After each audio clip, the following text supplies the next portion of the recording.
कहानी की शुरुआत होती है घने जंगल के बीचों बीच एक बड़ी नदी से, जहां जेफ नाम का एक आदमी अपने कुछ साथियों के साथ इसी नदी में आगे की तरफ बढ़ रहा होता है। ये लोग सांपों को पकड़कर उसे शहर में बेचा करते थे, लेकिन आज ये लोग जिस जगह सांप पकड़ने जा रहे थे वो जगह बहुत ज्यादा खतरनाक थी। यहाँ बोट का कैप्टन भी जेफ से कहता है कि जिस जगह तुम लोग जा रहे हो वो जगह श्रापित है और जहरीले सांपों से भरी हुई है, और मैंने सुना है कि वहाँ क्रिम्सन नाम का एक बहुत ही बड़ा एनाकोंडा रहता है। जो भी उस जगह पर जाता है वो एनाकोंडा उसे मार देता है। लेकिन जेफ मुस्कुराते हुए बोट के कैप्टन से कहता है कि बस तुम मुझे वहां तक पहुंचा दो, वहां तुम्हें तुम्हारे पैसे मिल जाएंगे और तुम अपनी बोट को लेकर वापस आ जाना। जेफ सांपों को पकड़ने का एक एक्सपर्ट शिकारी था और आज जेफ खास उस क्रिम्सन एनाकोंडा को पकड़ने के लिए इस जंगल में आया था। कुछ देर बाद ये लोग उस जगह तक पहुंच जाते हैं और यहाँ बोट का कैप्टन जेफ से ज्यादा पैसे मांगने की डिमांड करता है, क्योंकि ये एक बहुत खतरनाक जगह थी और यहाँ तक किसी को पहुंचाना एक बहुत ही बड़ा रिस्की काम था। जेफ भी इनकार नहीं करता और वो जेब से पैसे निकालकर उसे दे देता है। लेकिन जैसे ही बोट का कैप्टन पैसे लेने के लिए दोनों हाथ आगे बढ़ाता है, तब जेफ जानबूझकर पैसे नीचे गिरा देता है, जिसे खुशी खुशी बोट का कैप्टन उठाने लगता है। पैसे उठाने के बाद जब वो मुस्कुराते हुए जेफ की तरफ देखता है, तब जेफ उसके गले में चाकू घोंपकर उसे मार देता है और बेरहमी से उसका गला काटकर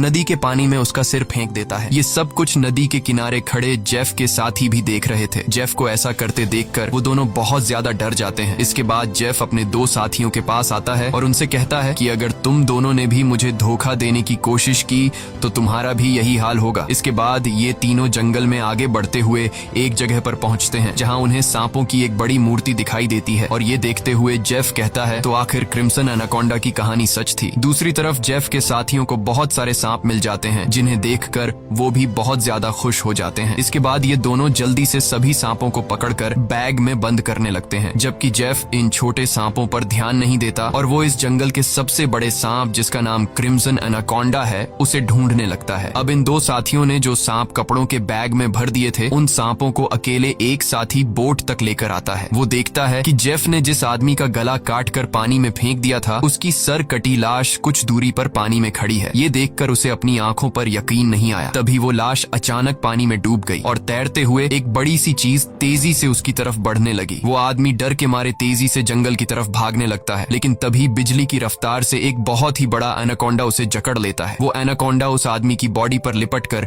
उसकी हड्डियां तोड़ देता है और अपना बड़ा सा मुंह खोलकर उसे खाने लगता है। दूसरी तरफ हम उस आदमी के दूसरे साथी को देखते हैं, जो सांपों से भरे एक बैग को लेकर जंगल में आगे की तरफ बढ़ रहा होता है। तभी वो अचानक एक जगह पर रुककर कुछ ऐसा देख लेता है जिससे वो बहुत ज्यादा डर जाता है। असल में उसने उसी बड़े एनाकोंडा की बॉडी को रेंगते हुए देख लिया था। जैसे ही वो एनाकोंडा एक पेड़ पर चढ़ रहा था, तो उसके पेट को देखकर साफ लग रहा था कि उसने किसी इंसान को जिंदा निगल लिया है। अब इससे पहले कि वो आदमी अपनी जान बचाकर भाग पाता,